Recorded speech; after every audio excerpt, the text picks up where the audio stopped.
I will now introduce our witnesses.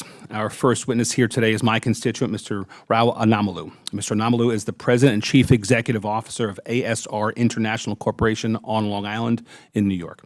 Mr. Anumolu founded ASR International in 1986 and has over 40 years of experience in aviation manufacturing, engineering, and program management for major aircraft programs like the A-10, F-14, and F-18. Mr. Anumolu was awarded the 2010 Ellis Island Medal of Honor, which recognizes recipients for outstanding contributions to their communities, the nation, and the world. Mr. Anumolu earned a master's in industrial engineering and master's in business administration from Illinois Institute of Technology. He is also a graduate of the Owner President Management Program at Harvard Business School. Thank you for joining us today, sir. Good morning to you, ladies and gentlemen. Thank you for this illustrious committee for giving me this opportunity. After 38 years of grueling work in the small business arena, our chairman, Congressman Lalota, gave me the opportunity to speak in front of you our experiences, good and bad. Some are very good, some are to be improved. I won't call them as negative, but I almost echo what you both chairmen spoke. They are realities of life we face. We don't have 55 lawyers to fight with the government or others to get up there. We want to do the right work for you and want to be a very productive company to serve the nation. We have been doing like this. We have got the exemplary in 60% of all the federal contracts we have run in the last 38 years. Sir, Congresswoman McCarthy has recognized us in 2003 for the 911 area services that this company has supported, honored us in the same building. Only one small business was recognized by Congress. I am terribly, humbled by that experience. So we doubled up our work. We invested more ourselves. And we worked night and day from Long Island and throughout the nation, supporting the country's efforts, both in Navy. 38 years we worked for Navy. We worked for Air Force, Scott Air Force Base during the Iraq War. And we worked for Army, Eagle program, the big programs. And we have been pioneer in many areas.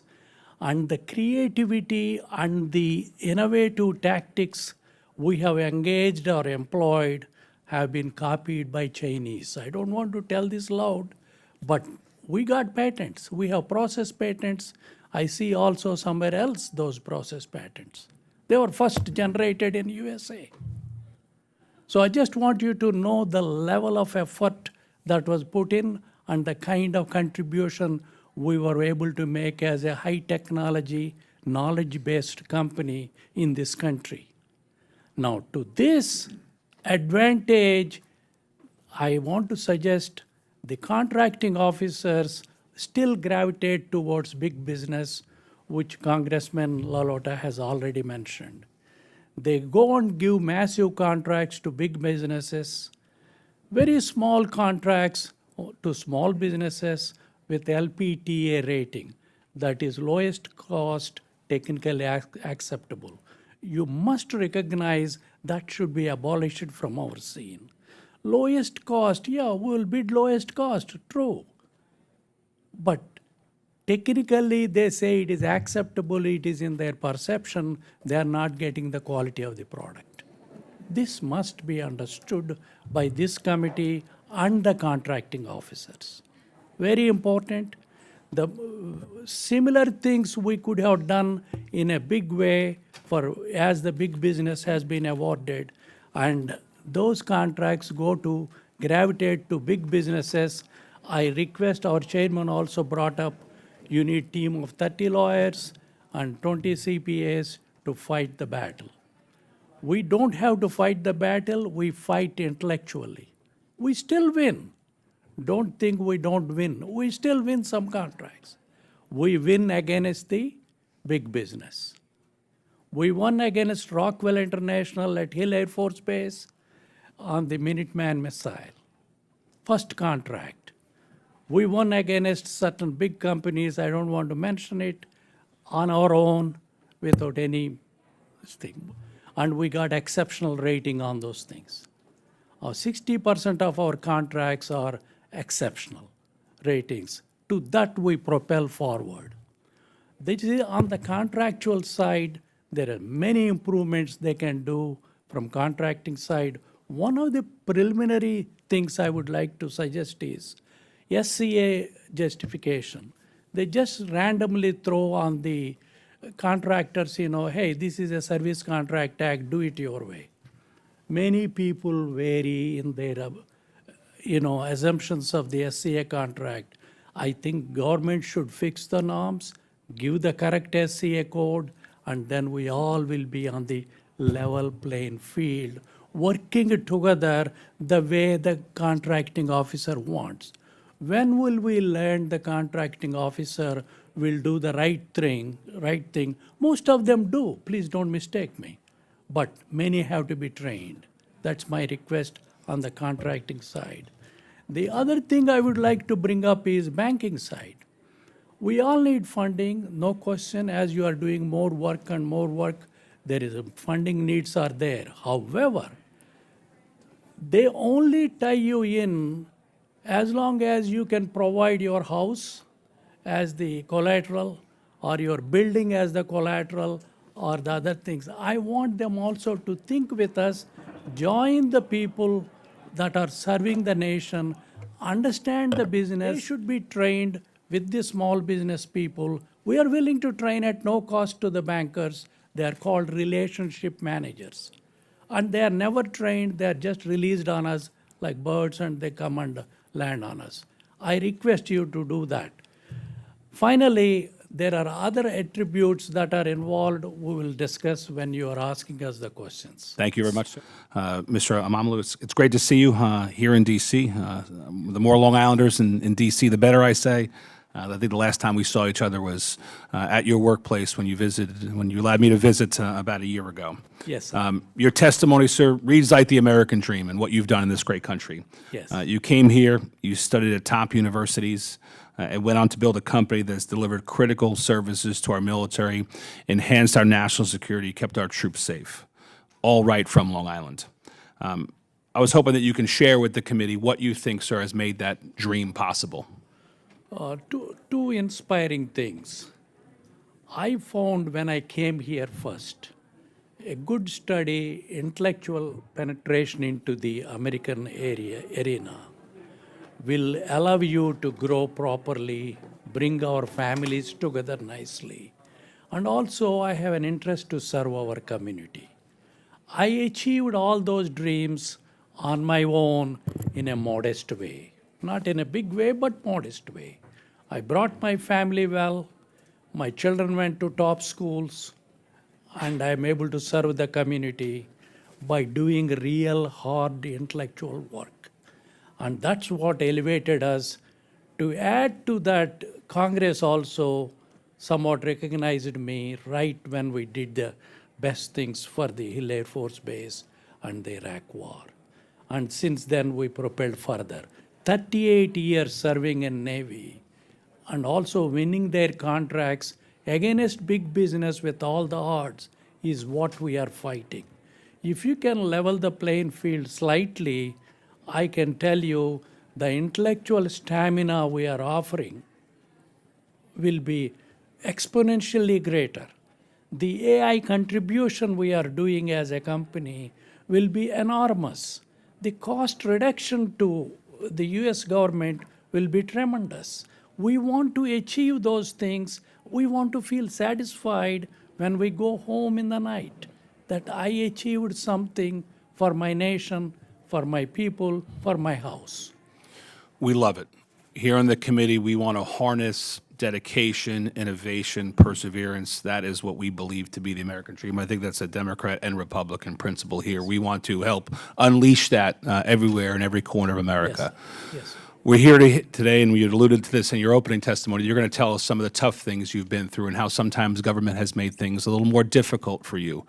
Can you tell us, sir, a little bit about the application process for some of these contracts and some of the roadblocks you've suffered through throughout your many decades' experience trying Yes. to earn those contracts, sir? In 38 years, when we see a contract coming with 2,000 pages, even before we read, hey, this is earmarked for somebody.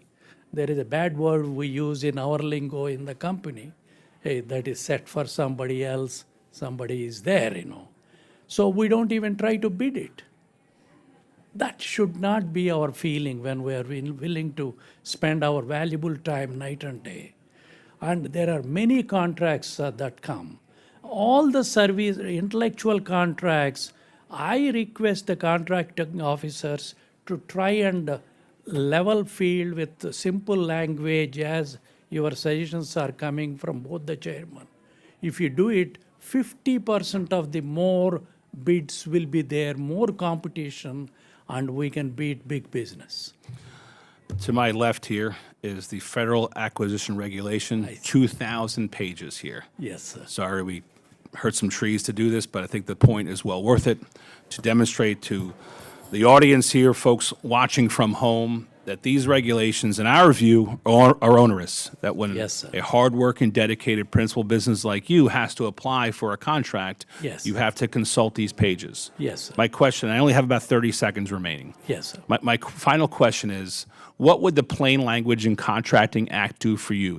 An effort to simplify the language in these contract applications. What would a simpler application process mean for your company, sir? All that they have to do is define what type of people they want us to use, SCA, very important.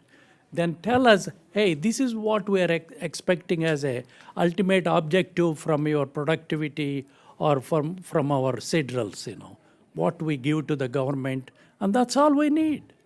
Thank you. Your testimony, it's quite important.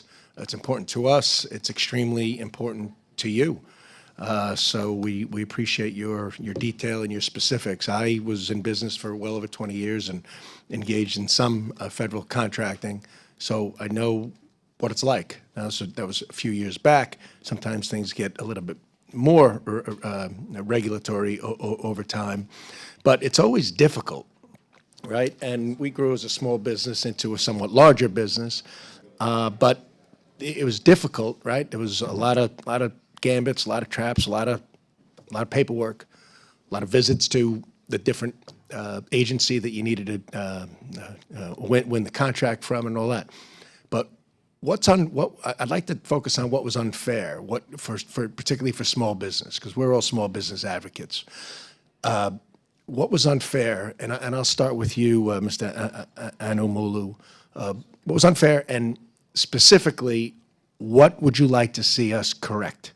So 2-3 example. If there is a job for say 8 people, they still give it to the big business because the big business has done that before, and they have performed well. Okay, so it's a little bit lazy. They're not looking to, when you say you Well, I have. don't want to use, that is your terminology, no, which I will but- endorse it. I'll accept you. Because just giving it to a big business, I don't want to name names, I can give you 5 names. They just give it to big business because. Does the contracting officer visit your site? They don't, sir. Okay. Very rarely. And so are banks, by the by, don't leave them out. They don't care as long as you are paying their bills. That's very important, access to capital, and that's largely our other committee. And believe me, we are in They this should be, Congress working they on have to be trained, sir. They're good people, but they're not trained.